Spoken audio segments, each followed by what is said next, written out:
Good morning, everyone. Thanks a lot for inviting me. So I work at the International Energy Agency in Paris, and we're also part of the OECD, like the ITF. So at the IEA, amongst other activities, we coordinate a government-to-government forum called the Electric Vehicles Initiative. This forum comprises 13 member countries, and amongst those are the biggest EV markets worldwide. The initiative is currently led by Canada, China, and the US. And thanks to this network, we're able to collect data, information on policies in these countries that lead to reports and analysis from our part. The countries also regularly release commitments and declarations at a number of climate and energy-related events, such as the COP, the Clean Energy Ministerial, etc. And in 2017, so at the Clean Energy Ministerial, they launched the EV30 at 30 campaign, and this redefined the ambition of these countries towards a target of a 30% market share of electric vehicles for cars, buses, and trucks combined, on an average among the signatories of the campaign. And at the moment, the new project is on top of this country forum to build a network of cities, because local initiatives in promoting electrification are very important as well. So we are now building up the pilot city program, which will be launched on 24 May in Copenhagen at the 9th Clean Energy Ministerial. And so today, I'm going to present you insights from two of our key publications that we write every year, at least for the Global EV Outlook. The Global EV Outlook is a collection of data and the latest policy updates at the global level that we get from our member countries. And in 2018, we also we released it in March, the Nordic EV Outlook, because again, the Nordic countries are an inspiration for the rest of the world in terms of EV uptake and in terms of the policies implemented. And so this publication looks specifically at Norway, Sweden, Finland, Denmark, and Iceland. So now I'm going to present you insights from both this publication. We're in the process of finalizing the Global EV Outlook 2018, and this will be available at the end of May. So electric vehicles, electric cars have multiple benefits. To start with, they have zero tailpipe emissions, so they can help for local pollution problems. They help increasing energy diversity in the transport sector, which is very, very oil dependent.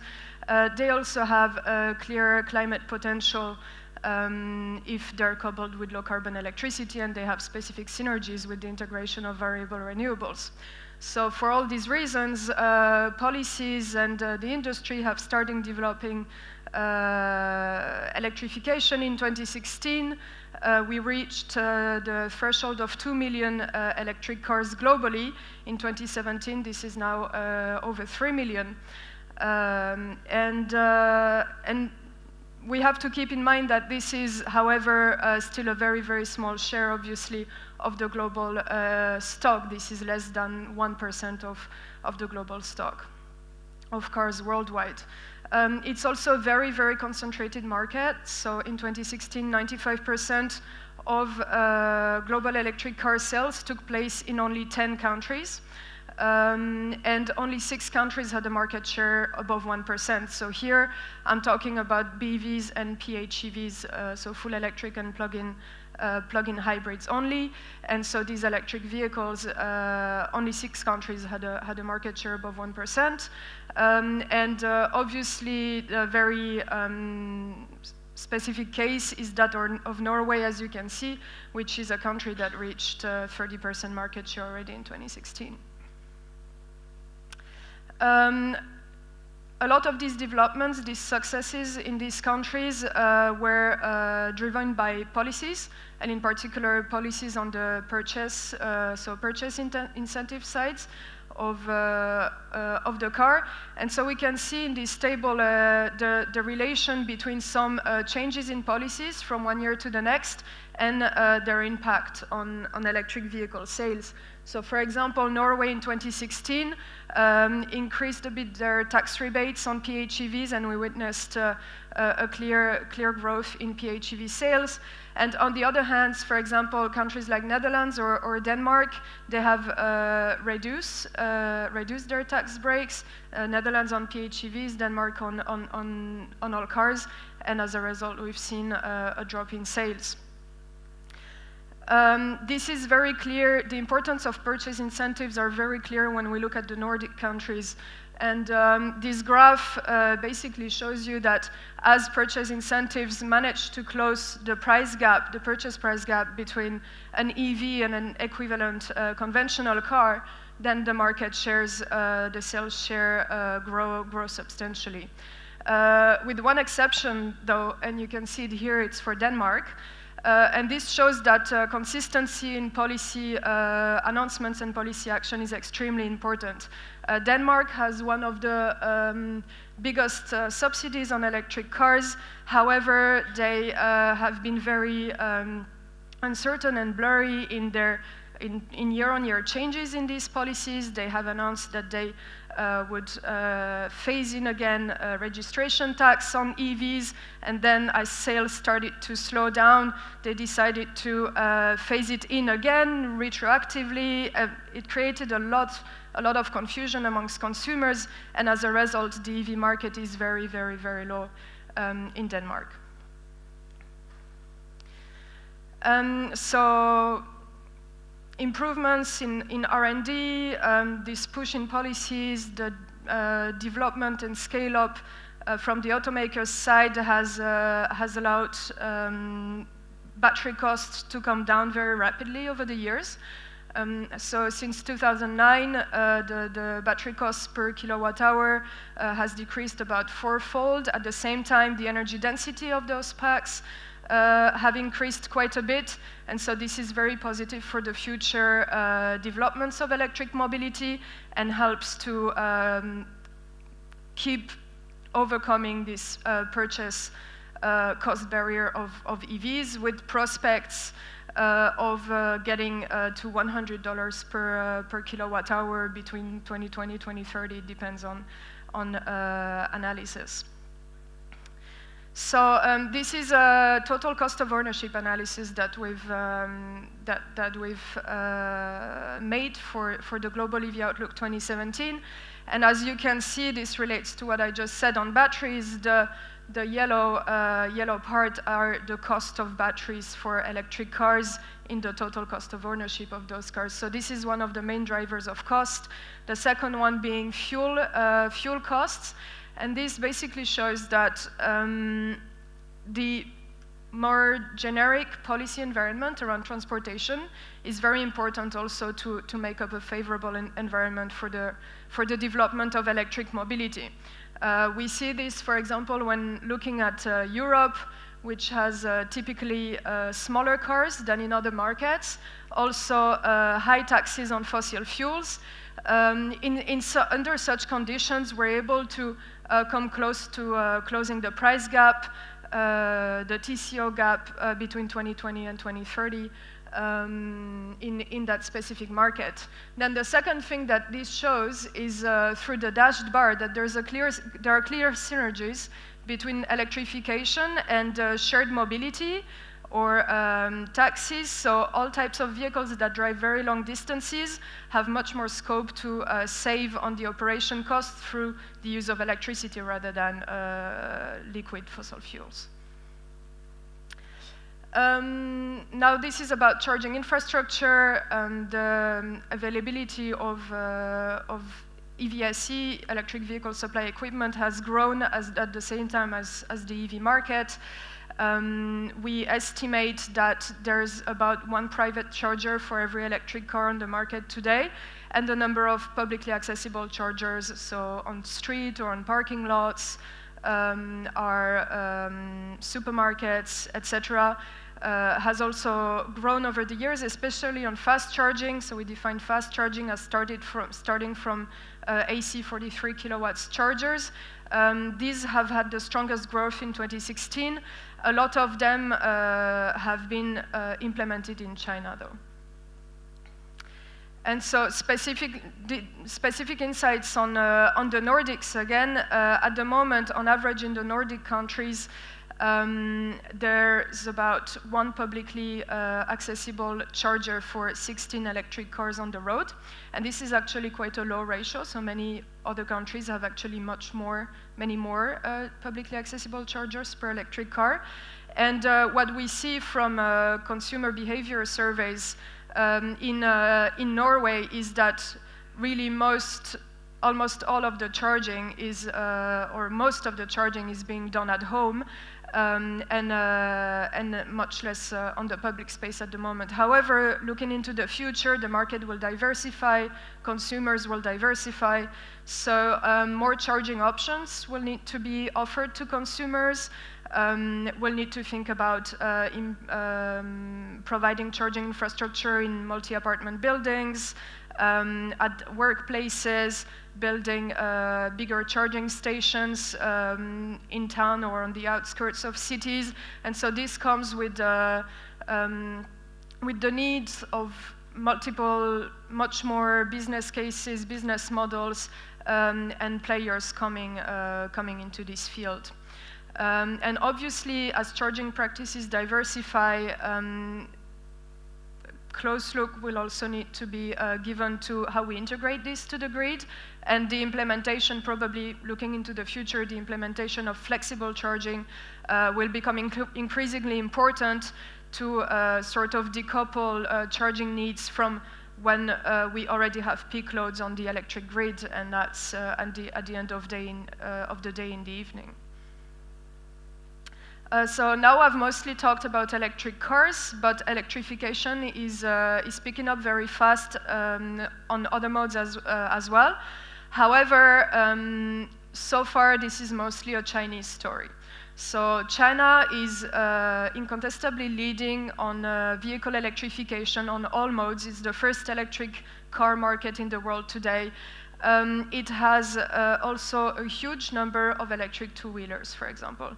We estimate the number of electric two-wheelers in China at over 200 million, which is really huge compared to the number of electric cars, which was 2 million in 2016, as I said before.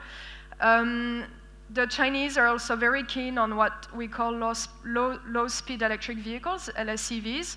And these are these sort of smaller Golf carts, sort of electric cars.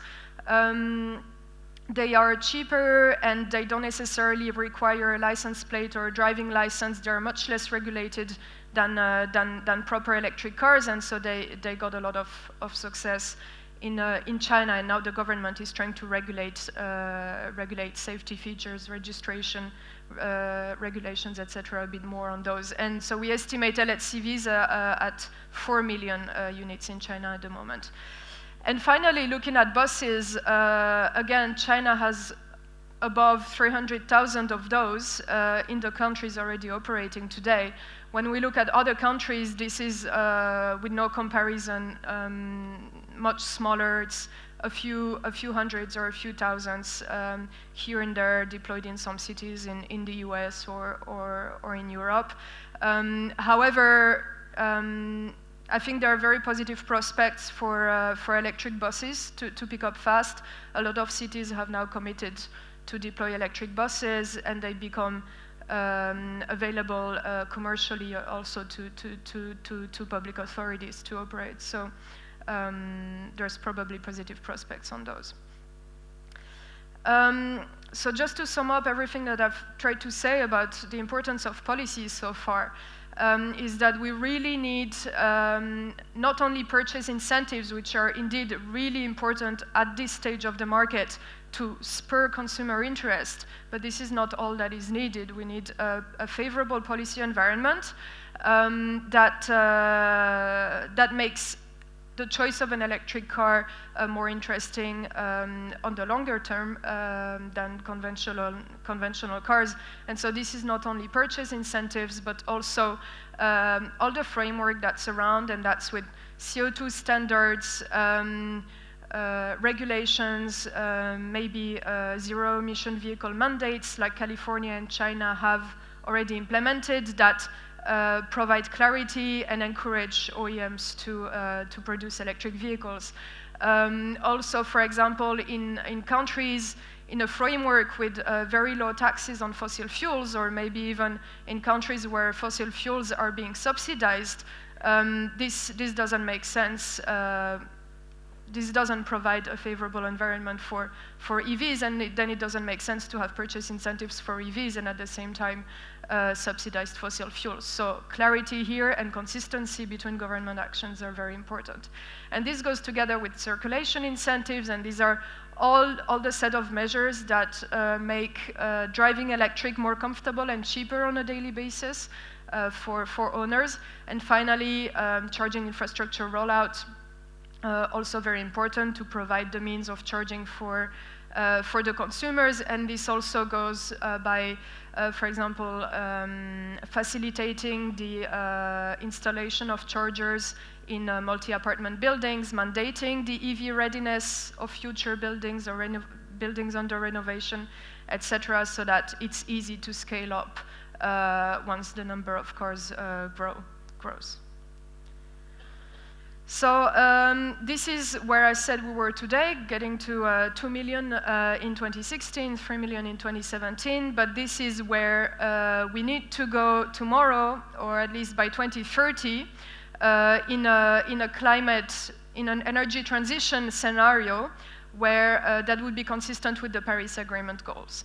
And so this takes us, the upper line here takes us to over 200 million electric cars by 2030. And this is a number that is consistent, as I said, with the Paris Agreement and consistent with the pledge of our EVI countries to reach 30% market share by 2030. So there's still a long way to go, and a lot of commitment and action from local municipalities, from governments, and from the automakers as well is needed to get there. And finally, I'll just end with a few words specifically on CO2 emissions and climate. So as I said earlier, it's very important that for electric vehicles to deliver on the climate front, they are coupled with a decarbonized electricity grid, obviously. And this shows it quite clearly in different countries. The green ranges represent electric vehicles compared to other types of powertrain, and in low CO2 intensive grids, such as in France, the case for electric vehicles is really clear. Now, if we look at China, which, as I said before, is the first market, this is much less clear today, at least when looking at the upper range of electric vehicles. The Chinese grid is very very coal intensive, and so very CO2 intensive, and so there's a really big need for some countries to decarbonize their grid as they develop the EV market, to also reap the benefits from climate mitigation, and not only others such as pollution, like the absence of local pollutants emissions, etc. And so we'll just finish with an insight from the Nordics, again, to stress this point, with about 4 million electric cars that we think could develop in the Nordic up to 2030, which would represent about 1/3 of the total fleet. We can very easily decarbonize transport. The Nordic countries have a very low carbon electric grid already, so they have a great potential of using electrification to decarbonize their transport sector. So it's estimated that these 4 million cars, they could save up to 8 million tons of CO2 emissions annually, and this is what the Nordics are trying to get also by being so active on electrification. So thanks for your attention. I'm very happy to answer questions if you have any.